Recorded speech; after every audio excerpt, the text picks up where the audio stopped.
Hey there, my sweet friends. Welcome back. I hope you're all well. Today is day 6 of our 12 Days of Christmas in July series. Can you believe we're already halfway through? If you're just joining in, you can find links for the first 5 days at the top of the description. And don't forget to listen throughout the video for the question of the day. For our project today, we're going to make a couple of different styles of One Sheet Wonder inspired designs and then bring them together to create a very thick and chunky mini album. These have fun interactive pages here, loads of layering, those sweet cut apart images. There's pockets with inserts as well, and then also generous size pages for your bigger pictures. And so we have all these stacked up and they all come together with a super sturdy cover. So this will be a very sweet way to capture your holiday memories. If that sounds good to you, then stick around and we'll make it together. I've got that Santa's Workshop collection from P13 for a project today. And you know, I just love how sweet and cheerful and bright this is. My intention for this collection was to use a lot of the fussy cut images.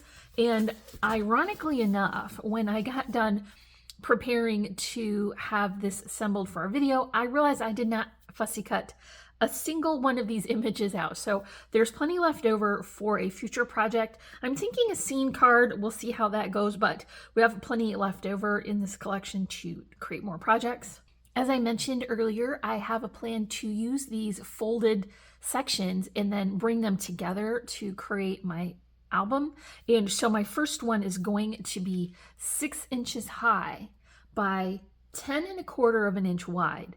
It's scored at 5 and also 5 1/4. To this, we're going to add this piece. Now this is going to be 12 inches high by 5 inches wide. I turned it and I scored it at 3 and then also 9. And so we're going to get that flap on the front and the bottom. I'm going to add this with my 2 glue combo. I'm just lining that up along the side and the bottom. I also want to include one of those cut apart images. So this was a 4x4 square and I just added a border of that pink cardstock. So let's add that with our 2 glue combo as well. You'll notice I have adhesive only on the top portion so I don't accidentally seal this up, and I'll just get that centered along there. And so this will hold the flap closed when you have all these layers in place. So you would open that up and add whatever details you want to the inside and then close it here, and that will keep it closed. And I have 2 of those made with the same measurements and the same steps. The next folded section is where that One Sheet Wonder idea comes in. And so I have this cut to be 6 inches high by 12 inches wide. You will have a left-hand pocket and a right-hand pocket. So for the left-hand pocket, I have a score at 2 inches and then also at 7. So when I fold this up, this is going to become our pocket for the left-hand side. I'm going to add a little bit of my Tombow here to seal this up. Be very careful not to get that all over so that it splooges out. Fold it and then have that set for a bit while that glue sets up. As I mentioned, I do have 2 of these, and one of them is intended to be the right-hand pocket. And so my score line would have been at 5 and then 10, and then the 2-inch portion would fold over and get glued in the same style as that left-hand pocket. One piece left for the inside, and this is going to be 6 inches high by 10 inches wide and scored at 5. I'm going to bring in the offcuts from that first folded section, and I'll just add this as a border along the outside just to give it a little bit of extra detail.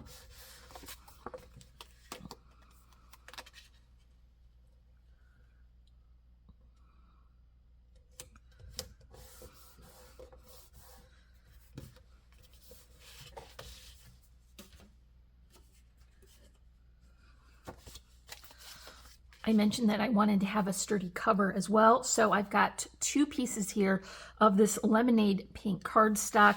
They are cut to be 6 inches high by 10 inches wide and scored at 5. So we'll fold that over. We'll get a double thickness for the sturdiness, and then we'll get that nice clean folded edge. So let's go ahead and adhere these together with our 2 glue combo.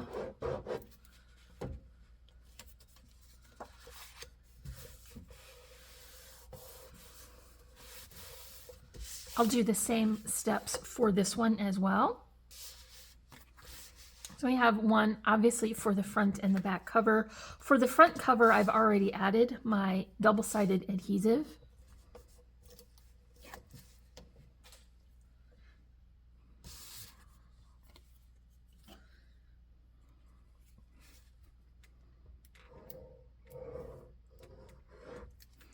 Pulled the backing off of the tape there and then added my 2 glues. So the first section that I want to bring in is the one where we have the top folding section, and I'm just going to bring these together along the bottom and the side to make sure that it stays nice and even and straight. Now our front cover has 3 layers of paper as we move along. Got more of that double-sided tape. As I work along, I will be using those 2 glues so I don't need to show each of those during the process of each step. So I'll just show that last time and then we'll move on. I have my left folding pocket. Line that up, same as the other layers.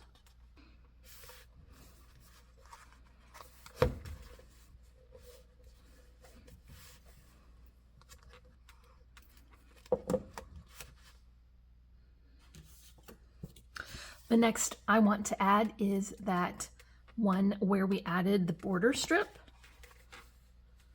This is going to connect our right and left pages with the pockets.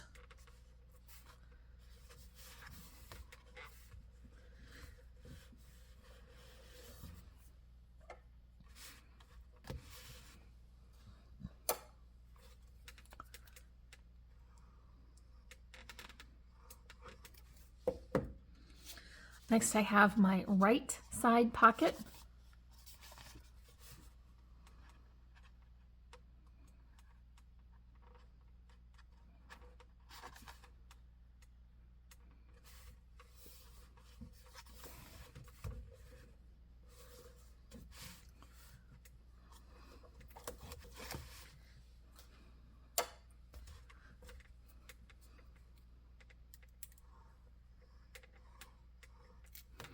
The last portion that will be the inside is the final top and bottom flap section.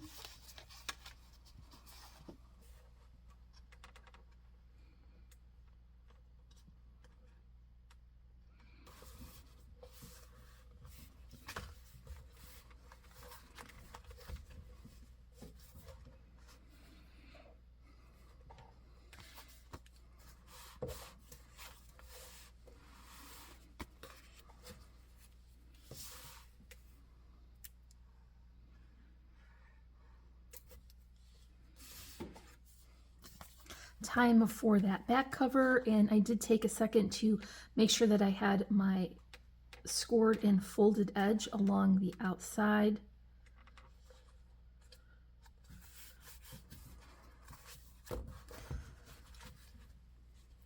Giving that a good press to make sure that everything has a good contact. Now it's also a good idea to just finish off the back, and this is my favorite pattern from that collection. With that diagonal plaid, it is going to measure 5 7/8 of an inch high by 4 7/8 of an inch wide. That just gives nice border. So got that covered on the back.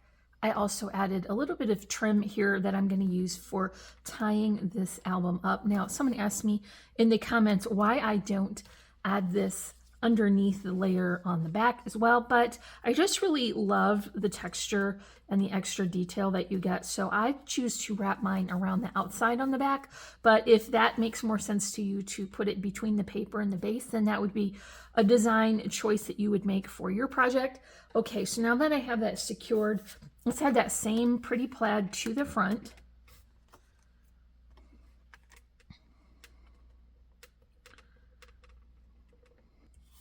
I've got a little offcut here from the inside page, so I thought would be a perfect layering pattern. Can't really go wrong with plaid and polka dot, am I right? I'm going to add my doily here. It's closer to the top for this one and then closer to the left as well, because the focal image that I have has the tree in the corner, and so I don't want to cover up that if I'm going to add my flowers. So we're going to focus that closer to the bottom and closer to the right.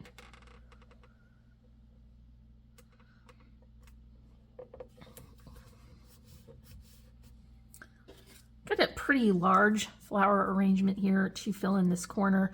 Same poinsettias I've been working with, and all of these layering details along with that die cut glitter star. I don't usually mix and match my trims, but I wanted to have this warmer burlap texture and color for this top corner, so I did decide to add that. It doesn't tie a bow very well, so I couldn't bring it over here, but I think that this is just going to help fill that corner in, add a little detail and a little texture, so that's really nice. And I've also got my trees. I have these tied with string, and I'm going to section these here so that I can hide the cut ends underneath the flower arrangement. Just glue that on.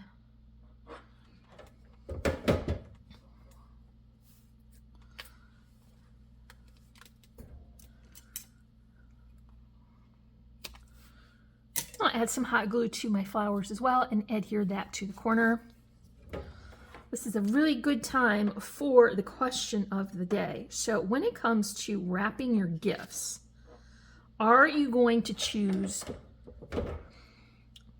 roll wrap paper or a gift bag? And I would say for me that I will always choose a gift bag whenever I can, because I have the patience and the skills of a 5-year-old, so I will always choose a gift bag whenever possible. Now, I also think it's very nice to recycle them, and we have some bags that have really made the rounds in our family, and so it's kind of a little bit of an inside joke who's going to get the bags this year. And so let me know down in the comments, what is your pick, roll wrap or gift bag? You may notice off camera, I decided to lower those charms a little bit just because I wanted them to show beyond the star here, which was kind of blocking them. So I just pulled that up and repositioned those and attached them again. So let's put some sequins here as well. Add those with my Tombow. Now remember that we do have some pockets on the inside, so let's just flip through here real quick and get to those. Now I got a couple more of those 4x4 cut aparts, and these are going to act as my inserts, so I'll just tuck that right into the pocket, flip to our next pocket page, and add these as well. And I typically don't double up on any images, but because there were only so many of the 4x4s, we did have to make that decision. But that's going to be it for our project today. So that's going to be all for day 6. Make sure you come back for day 7. And if you enjoyed this video, make sure to comment, like, and subscribe. Don't forget to check the description for links. And as always, I'm wishing you a happy and productive day. And I thank you so much for watching. Bye.